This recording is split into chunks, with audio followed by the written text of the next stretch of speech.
नए ब्रेक के बाद फिर से आप सभी का स्वागत है। खबर अलीगढ़ से है, जहां औरंगाबाद क्षेत्र के अंतर्गत मुखिया जी का एक ट्रस्ट चलाया जा रहा है। ट्रस्ट में गरीब परिवार की शादियां भी इसी ट्रस्ट में की जा रही हैं, लेकिन कुछ व्यक्तियों के द्वारा ट्रस्ट की जमीन पर फर्जी बैनामा करने का आरोप लगाया है। देखना होगा कि सरकार द्वारा फर्जी बैनामा करने वालों के खिलाफ क्या कार्रवाई की जाएगी। ये ट्रस्ट की जमीन बेच दी है। अच्छा, किसने बेची है? इंदिरा देवी ने। क्या? हमारे बड़े भाई साहब की पत्नी ने। अच्छा, तो 420 तरीके से बेची है? 423। तो आपको कैसे पता चला आज? ये 4 दिन पहले मालूम पड़ा है, 8 दिन पहले बैनाम हुआ। जब खबर लगी जब अपने कार्रवाई करते हैं। तो आपने कहीं शिकायत की है? शिकायत करी है, डीएम के यहाँ जाएंगे शिकायत करने। तो वहाँ से कोई निस्तारण मिला? अभी नहीं, अभी गए ही नहीं है वहाँ पर। तो इनके खिलाफ क्या कार्रवाई चाह रहे हैं और क्या क्या नाम है इनके? इनके नाम है, जिनका बैनामा किया सतेंद्र सिंह नाम है। कितनी जमीन में बैनामा दिखाया है? 600 गज। 600 गज ट्रस्ट की जमीन है ये? ट्रस्ट की जमीन है। जमीन का चक्कर है ये, ट्रस्टी में का क्या समस्या है यहाँ? बैनामा कराए दो। तो बैनामा आपको पता नहीं चला कि बैनामा कब हो बाद गया? में पता चला है, तो कैसे जानकारी मिली आपको? किसी दूसरे के जरिए। तो बैनामा करने वालों के नाम क्या है? इंदिरा देवी।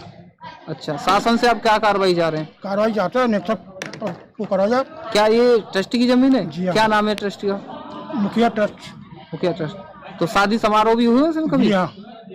तो आप रात के 9 बजे। वही खबर यूपी के बुलंदशहर से है, जहां कुख्यात गोकशों बदमाशों से थाना गुलावटी पुलिस की मुठभेड़ हो गई। बता दें कि क्रॉस फायरिंग में एक कुख्यात गोकश बदमाश को पुलिस की गोली लगने से घायल अवस्था में गिरफ्तार कर लिया गया, जहां दूसरा साथी बदमाश रात्रि का फायदा उठाकर मौके से फरार हो गया, जिसकी कॉम्बिंग कर गिरफ्तारी के प्रयास किए जा रहे हैं। कुख्यात गोकश बदमाश की पहचान वसीम उर्फ कालिया थाना गुलावटी बुलंदशहर के रूप में हुई है। कुख्यात गोकशी बदमाश जिले हापुड़ नोएडा में संगीन धाराओं में लगभग 1 दर्जन मुकदमे पहले से दर्ज हो चुके हैं।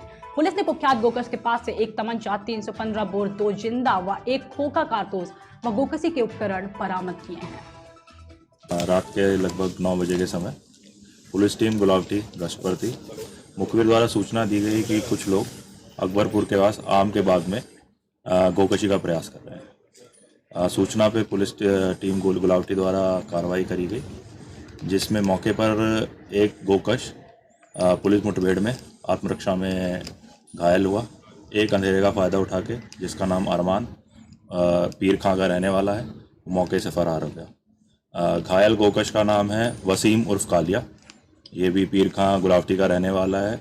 इस पे अनगिनत गोकशी के मुकदमे हैं यूपी के विभिन्न जनपदों में एवं राजस्थान पे इस पे कई मुकदमे दर्ज है। आगे की अग्रिम कार्रवाई पुलिस द्वारा करी जा रही है। विधिक कार्रवाई करते हुए पुलिस द्वारा अग्रिम कार्रवाई करी जाएगी। रात के लगभग 9 बजे के समय वही खबर हापुड़ से है, जहां बहादुरगढ़ थाना में सीओ गढ़मुक्तेश्वर स्तुति सिंह ने गांव प्रधान, गांव चौकीदार और बीट कर्मचारियों की बैठक का आयोजन किया। आपको बता दें कि वही सीओ ने साथ कहा कि थाना क्षेत्र में प्रधानों, चौकीदार और पुलिस बीट कर्मचारियों के सामंजस्य स्थापित होने से ही क्षेत्र में अमन स्थापित रहता है। सीओ गढ़मुक्तेश्वर स्तुति सिंह ने कहा कि बीट के सभी कर्मचारियों को उनके क्षेत्र के प्रधान, पूर्व प्रधान और चौकीदारों के साथ यथा समय संपर्क रखते रहना जरूरी है। जिस कर्मचारी की बीट बुक अच्छे से तैयार होगी, पुलिस का वही सबसे महत्वपूर्ण कार्य है। वही सभी चौकीदार को अपने अपने गांव में रात्रि गश्त करना जरूरी है। चेकिंग के दौरान जो अनुपस्थित रहा, उसके विरुद्ध भी कार्रवाई अमल में लाई जाएगी।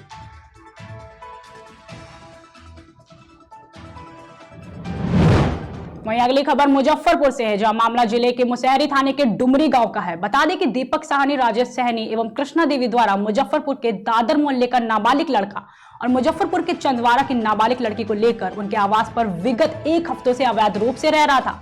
जब इसकी भनक गांव वालों को लगी तो डुमरी के ही सुरेंद्र सैनी द्वारा आपत्ति किए जाने पर दीपक सैनी और उसके परिवार के सभी सदस्य के द्वारा सुरेंद्र सैनी को मारा पीटा गया।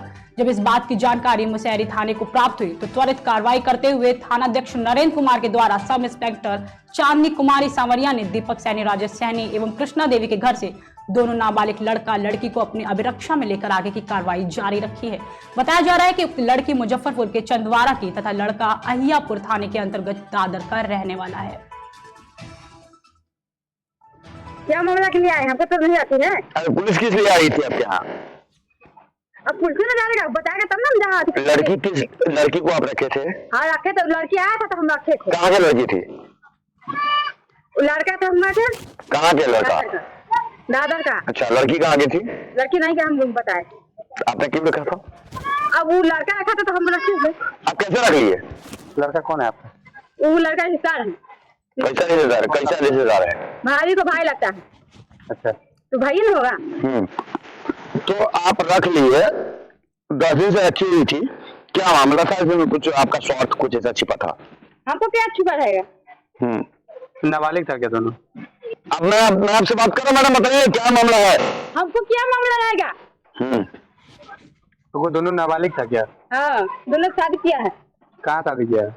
बाजार में किया था। लड़की कहाँ की है? लड़की कहाँ की है? लड़की वो कह रहा था चंदवारा की लड़की है। आपका क्या नाम है? हमारा नंबर क्या कीजिएगा? आप अपना नाम बताइए। कुछ नहीं करेंगे, नाम बताएंगे। कुछ चाहिए? पति का नाम क्या है? दीपक सर। कहाँ घर हुआ? घर का हमको नहीं पता, डुमरी है। आपको घर नहीं पता है? थाना कौन सा है? थाना हमको पता नहीं। हो गया। जिला? जिला लोग कुछ नहीं जानते, पढ़ा हुआ नहीं है, सब जानेंगे सब कुछ। अच्छा ठीक है। क्या मामला के लिए? वही खबर बरेली के ग्राम भौवापुर से है, जहां प्राथमिक विद्यालय में कदम प्लस द्वारा खेल प्रतियोगिता का आयोजन किया गया, जिसमें कक्षा 1 से 5 तक के छात्र छात्राओं ने भाग में बाजी मारी। विजेता छात्र छात्राओं को सम्मानित भी किया गया।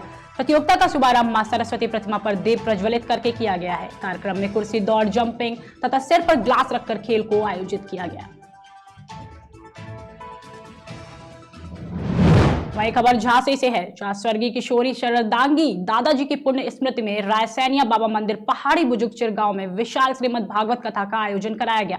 आपको बता दें कि 26 नवंबर से 2 दिसंबर तक कथावाचक रमाकांत व्यास जी द्वारा रामचरितमानस का पाठ किया जाएगा। इस मौके पर दांगी क्षत्रिय महासभा के प्रदेश अध्यक्ष गुलाब सिंह दांगी ने बताया कि रायसैनिया बाबा मंदिर प्रदेश के साथ दिल्ली, बिहार, मध्य प्रदेश से श्रद्धालु आते हैं और जो भी सच्चे मन से रायसैनिया बाबा से अपनी दुआ मांगता है, उनकी मनोकामना जल्द ही पूर्ण होती है।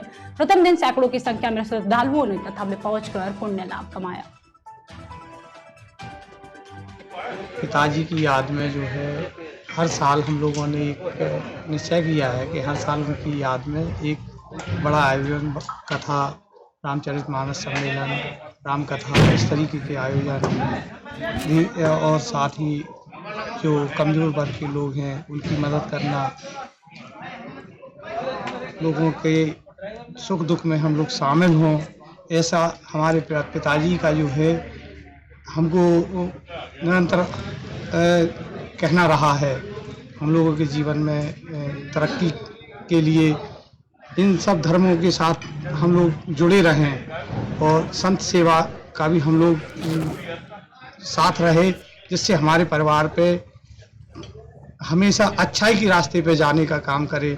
जैसे हम लोग अभी लगातार जो है जनता से भी जुड़े रहते हैं, लोगों के बीच में काम करते हैं, उनका हम लोगों को आशीर्वाद भी मिलता है जनता का इससे, और जो हमारे पिताजी की प्रेरणा है उसको हम आगे निरंतर बनाए रखें, ऐसा हम लोगों हमारे परिवार का, सभी लोगों का ये सोच है। पिछले कितने सालों से कथावाचक हो रही है आपके गांव में? 2 साल से पिताजी, 2 साल पहले हमारे पिताजी जो है शांत हो गए हैं। उनकी याद में हम लोग जो है लगातार निश्चय किया है कि भगवान जिस लायक हम लोगों को रखेगा, हम उस तरीके से आयोजन करेंगे और गरीब लोगों की। वहीं रुकते हैं एक छोटे से ब्रेक के लिए, जल्द हाजिर होंगे।